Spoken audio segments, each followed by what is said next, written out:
Um, what do you think about a lot of people are talking about the GLP-1s and the appetite appetite-suppressant drugs that are on the market now.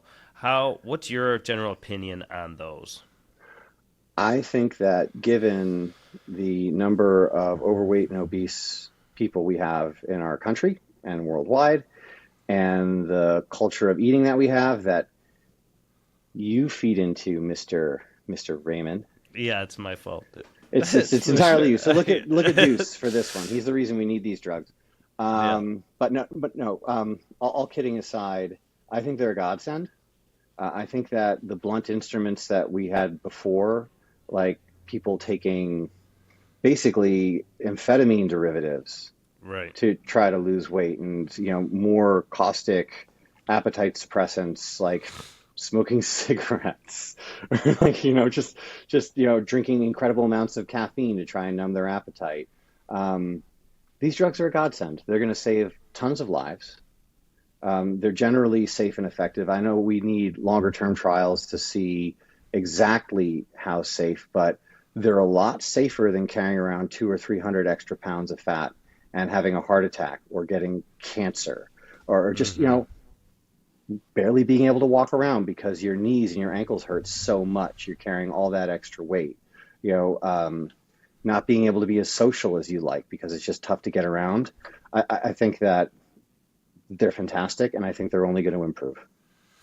Do you feel like there's a negative stigma about them, or because this is what people think is like, oh, they're doing it with Ozempic. They didn't put in the hard work, or they didn't do everything I did to lose the weight. Why do you think there is that opinion out there? Well, I think that on a certain level, it's viewed as simply an issue of discipline, or Mm-hmm. say intestinal fortitude. Anyone who's not able to control what they're eating is somehow weak, or some people even feel immoral, like they're gluttons. Mm-hmm. Well, then you have to take a look at about 70% of our population and say, well, I guess they're just all weak and immoral. That's not true. That's not true Yeah. at all. Some of these people are some of the hardest working, most wonderful people you'd ever want to know, and have incredible discipline in other areas of their life. They just Mm-hmm. have a lot of cultural norms and genetics working against them. I mean, just think about it this Is it way. true that certain people or different people with different genetics have different food drive? Oh, Like absolutely. the urge to eat is stronger in different people. Oh, gosh, yeah. And actually, a funny thing to think about is even though people can have faster or slower metabolisms, the main determinant as far as how much you're going to weigh really comes down to how much you eat. So you may know folks who say, oh, they just eat whatever they want and they stay skinny. Mm-hmm. One, they could be walking like 20,000 steps a day, and you only saw them eat that junk food during maybe one or two meals. You don't know Mm-hmm. what their total calorie expenditure and calorie intake is. And also, very often, they're just not that hungry. Most of the people Mm-hmm. that I know that are not tracking their food, that stay naturally skinny, they don't think much of food at all. Right. And when they eat, they're very quickly satisfied. Yeah. Um, for me personally, for me to maintain my weight at any given time, I have to weigh and track what I eat, Yeah. or I just start gaining weight immediately. And it's because I'm always hungry, always. Yeah. I'm just always hungry. You give me 1,000 calorie meal, I want another 1,000 calories. It's almost never enough. I have to eat until I am stuffed to Yeah. feel full. So for me, maintaining a healthy level of body fat is something I have to commit to a process of being mindful about what I do for the rest of my life. And I find that the small annoyance of having to do that is way less annoying than me walking around at 270 or 300 pounds. Yeah. It's Just for me. crazy. Just for me. I mean, something that I think about with the what do you call them? Semi-glutide or GLP-1s, or what's your GLP-1 agonists, and there are a few different agonist? flavors out there. Semaglutide, tirzepatide, a few others. They have brand names like Monjorno. You guys might Right. have heard of. Yeah, and there'll be Wegovy. more rolling out. They're Yeah. working on them because they're efficacious. Right. Yeah. And one thing I struggle with when I think about those is that they are basically appetite suppressant. They tell you not to eat as much. But a lot of times when I am overeating, I'm not necessarily hungry. It's just because it's, I'm stress eating, or it's part of my pattern, or I come home from work and it's like part of I like instantly want to eat when I get home from work, because it's like I'm drawn to, that's like part of my pattern, going to the pantry and grab whatever I'm grabbing that I'm not supposed to be eating. So one of the interesting things about these drugs, and I'm not advocating for everyone to take these things, okay? Sure. But I do think at a population level, a lot of researchers, a lot of well-intentioned nutritionists, doctors, there are armies of people trying to help out and get people not just moving, but down to a healthy, sustainable weight. We have failed. At the population level, we have failed and are continuing to fail. So if lifestyle intervention alone was going to do it, for the majority of people, it would have done so by now. We know what needs to be done. The problem is we have all these social engagements and habits that we've built up over the course of our lives in a culture that is all about eating all the time. I mean, think about any event that you go to, a football game, a bar mitzvah, a birthday party, drinks after dinner with friends, a first date, a wedding. Everything is the reason you have a job. Everything, catering, everything is based around food, right? And that's not a bad thing, though. I mean, it's not it's not necessarily a bad thing, because everything was kind of based around food for a long time, too. I mean, you look at something on TV about the Vikings; they can't wait to have their big feast together and celebrate. So that's not new. What is new is that it's cheap, available, and really, really delicious and not very filling. And everything we do is about it, and there's lots of marketing material about it. And even this evening, I'm going to a company Christmas party. It's at a restaurant. And hell, we could have gone bowling. We could have gone played mini golf. We could have done any number of other things. There's plenty to do in New York City. And we're just going to sit down in a restaurant and people are going to eat and drink. Right. Which is fine, but that's just when it's always that, and that's always the situation you're in, and everything from the menu to the waitress to your friends are pushing for more. Well, guess what's going to happen? I mean, it's, you go to a barber shop, eventually you're going to get a haircut. Yeah. That's very true. Yeah. Mini golf is a good alternative because you got to have the club in your hand the whole time, so you can't be holding a Big Mac or something else in your hand. But going back to what you said as far as stigma for people that have had success and think that it's cheating or a shortcut, yeah. What I would say is this: we all have different capacities. I went to school with some really smart kids, and a lot of them excelled in mathematics and physics, and I was okay. For any grade that I did well on, I had to work exceptionally hard for a long time. And some kids would just flip through the textbook the night before and sit down and ace an exam. Right.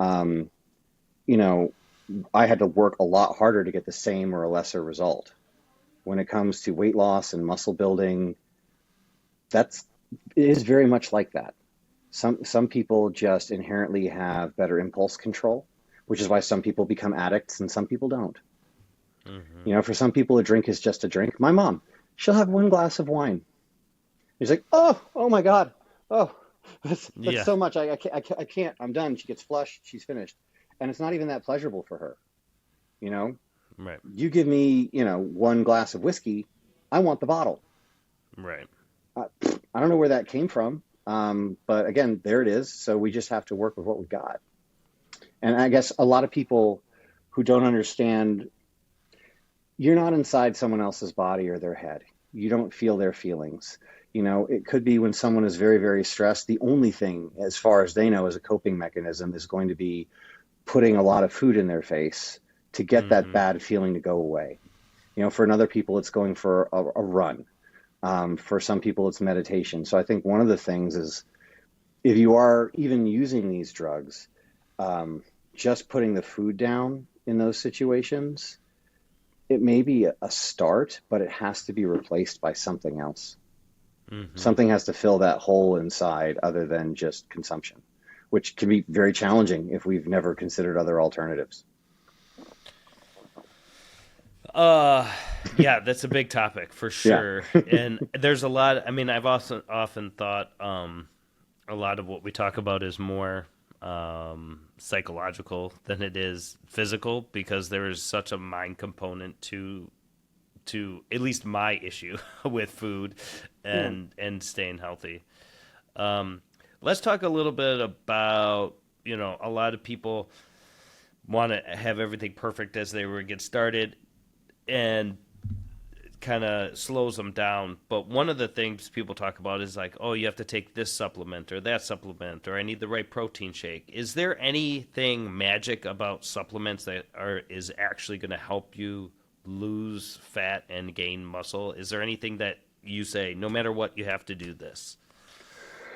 Well, supplements, it's in the name, they're supplemental. Those are not the big rocks that need to get moved so that you can get what you want. I would say if you're not, here's a big supplement that everyone should be taking: more sleep. If you want to maximize your recovery, reduce your injury risk, improve your emotional affect, just be smarter in general, more available to life, sleep. Anything you can do to improve your sleep is going to amplify everything. I would say consistency in your exercise, consistency in your basic nutrition. Those are the biggest things. And up, they create this base of the pyramid, and up at the tippy top, the tiny little incremental nothing at the peak will be your supplements. And I would even argue that unless you're working on those other things first, I wouldn't start wasting my money on them. And plus, very few of them even work. I would say a good one you could take: cheap old creatine monohydrate. 5 grams a day. If you're lifting weights regularly, take that. That's fine. It's safe. It's effective. Outside of that, if you are malnourished, maybe take a multivitamin. That would be a good one. I know there's some people that I work with that will see this and start shouting at the screen because they think everyone should be taking a million supplements. But take care of all the other big things first. Yeah. And if you're eating a generally healthy diet, you should be getting most of the micronutrients. You are. covered. But again, one of the things I'm talking about it when people are calorie restricting, especially if they're smaller individuals, females trying to lose weight who are already possibly pretty lean, and they're eating very few calories, which means they're not going to be getting many calories from carbohydrate, which means not very many fruits and vegetables.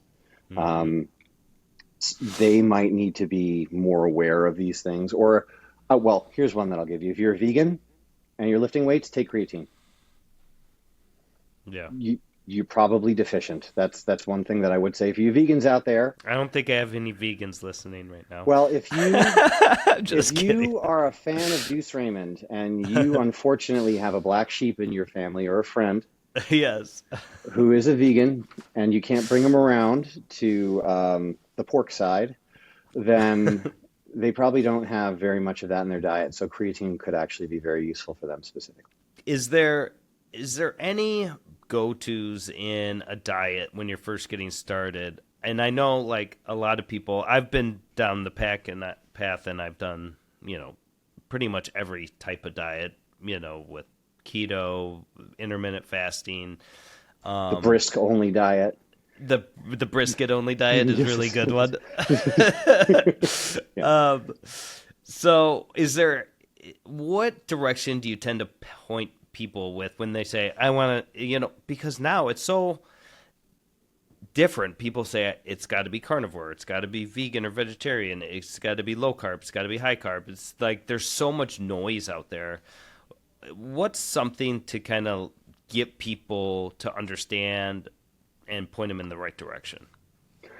So first things first, you want to try and figure out what is something that is sustainable for you for the rest of your life. If you just happen to love keto, I'm not going to tell you it's going to get you your best performance in the gym, because it won't. But if that is something that you can just do forever and you love, fine, great. Mm-hmm. It's about energy balance over the long term. So we could say the healthiest diet in the world becomes unhealthy if you're overeating all the time, Mm-hmm. if that makes sense. Right. You know, I could take someone who's morbidly obese and feed them the right amount of Twinkies and protein shakes and take a couple 100 pounds off them. It'd probably be more difficult if they were eating more than if they were eating more filling foods, but their health Mm-hmm. markers are going to go through the roof. Right. And all they're eating is Twinkies and cookies Just or just whatever. because they're Yeah. getting their body mass down and they're Right. moving more, right? Now, over the long haul, it's probably not a great idea. And if you're diabetic, ignore that. Don't do that. No, no. Yeah. Yeah. No, I know you're not suggesting it. You're I'm not just suggesting making a that, but point. some easy Yeah. things that you can do. If you drink a lot of your calories, if you're putting a lot of cream and sugar in your coffee, if you're drinking a lot of juice, milk, and even protein shakes, I would say, unless you're having difficulty getting in enough protein, getting the liquid calories out and eating solid food for those calories is going to help you stay more full. Switching to leaner portions of protein, that's the leaner cuts of meat. That's not the dark meat chicken with the skin. That's the breast. Yeah. That's switching to the sea bass over the farm-raised salmon, although a little salmon every once in a while is not a bad thing. It's going to the filet mignon instead of the New York strip. It's little moves like that. It's low-fat or non-fat cottage cheese or dairy. These things are going to allow you to have larger volumes of food with fewer calories. If we're moving away from the protein side of things, instead of having a fruit juice, eat the fruit. Right. Seriously. I think the biggest thing that I've been doing since we've been working together is the non-fat Greek yogurt with berries, and I use a little bit of non-nutritive sweetener, and I love it. I haven't Call it what it is, Duce. It's sucralose. It's sucralose. I was trying to be. I thought that's what you gym bros call it, non-nutritive sweetener. Non-nutritive sweetener, yeah. And there's some. I know there are certain controversies over those non-nutritive sweeteners. It's the same thing that makes your Diet Coke sweet, right? I mean, right. And again, you don't have to use them if you don't want to. And actually, if you're having difficulty losing weight, making food less palatable is another thing you could do. Taking out the seasoning makes it a lot harder to finish your meal. Plain non-fat yogurt without any non-nutritive sweetener in it is a lot harder to finish than sweet, delicious yogurt. Frankly, if you're struggling, that's another thing you could do. Just make your food slightly less delicious. Yeah. You're not going to want to go back for another bite. I'm not saying do that right out of the gate, but that's something you could do. And that's something that I talked to. So my uncle has struggled with his weight all his life, and he's on a really good path right now. He lost, I think, like 160 pounds over the last year and a few months, and I'm trying to get him to eat more protein, and he's working with a trainer friend of ours, and I'm really excited for him. But when I laid on him the don't make your food taste so good, and he thought about it. He didn't like it in the beginning, but after he thought about it, he came back. He's like, yeah, that sounds really good. I think I can buy into that. And again, right, I would also caveat that with there are levels that you can take this to, and sustainability is my favorite level. If you need to lose 100 pounds, but doing what's required to lose that weight causes you to keep yo-yoing back up, but you can sustainably lose 40 pounds. Do what's sustainable. That's the biggest thing. It's consistently winning over time with things that you can hold on to. I think that's the biggest one. Because again, going back to the whole GLP-1 agonists issue, everyone's got to be crazy to think that people that are going on those drugs haven't tried dieting before, generally many times, and many have lost weight and a lot of weight and then put it back on. That's almost everybody. So to say that they're not trying is absolutely ridiculous. And this is the thing that can finally help them win, and stay in the win column. The one thing I would say is that when people use these drugs, the hope that I have, and we work with our clients here in New York, and some abroad, but I know you're not using these, the same rules that apply to longevity as far as getting moving, lifting weights, that kind of thing, that still should apply when you're using these. What they do is they turn the dial down on your hunger, so it should make it easier for you to make the good choices that were more difficult before. Right. That should be the overarching goal for your best health and your best life is, okay, how do I go from inactive and with a poor diet, right? And maybe not very much muscle in my body, pretty weak, not a very strong heart and lungs. How do I use this tool to help kickstart and then maintain moving into that way of life in a way that's more manageable for me so that I can have more enjoyment of the rest of my life? That would be my main message with those. Ideally. Yeah. Right. Yeah. That makes a lot of sense. Is there anything besides the GLP-1s that is coming up, like the future of fitness? Is there anything else you're excited about or interested about, or anything else that people may not be aware of that they can use to help them get started on their program?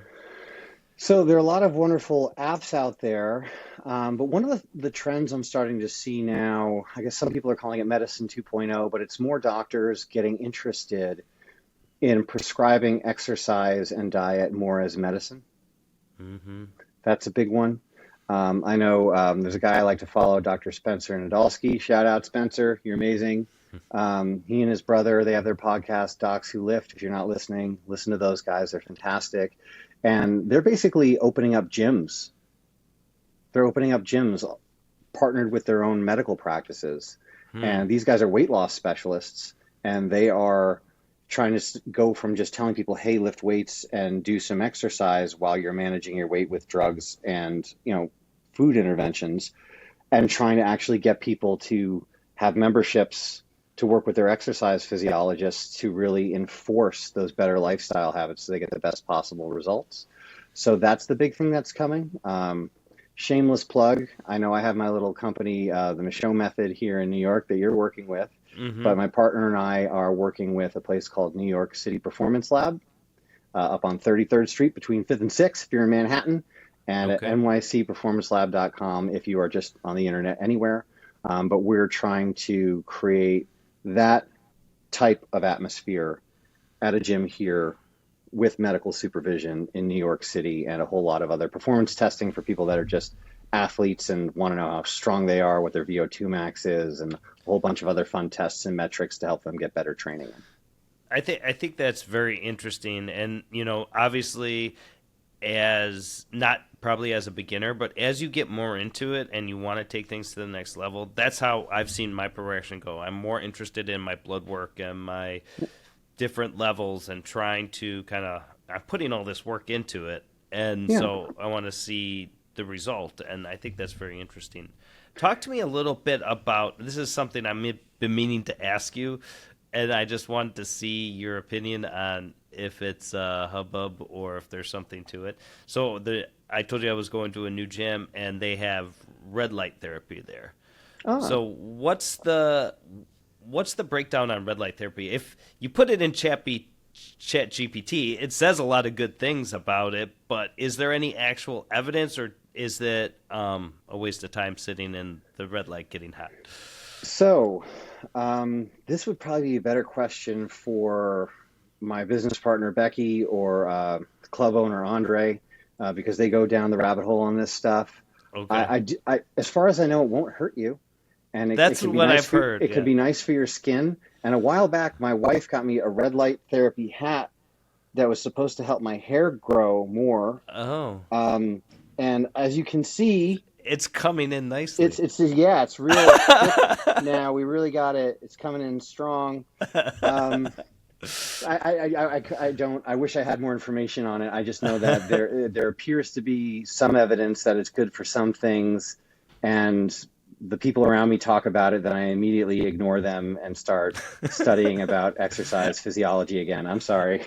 I would definitely, and it's funny because I've been thinking about it. I was like, oh God, I hate to hear Dr. Mike's take on this. I'm sure it's as far as I know, from what I've heard from conversations from people that have an interest in it, I think it could possibly be good for maybe anti-wrinkles. I don't know. But then again, Botox is way better for that if you're just going to go that route. And then just Yeah. wear sunscreen, as far as I know. All right. Well, that Yeah. was my one personal question. Sorry, I feel like I could have contributed more there, but I got nothing.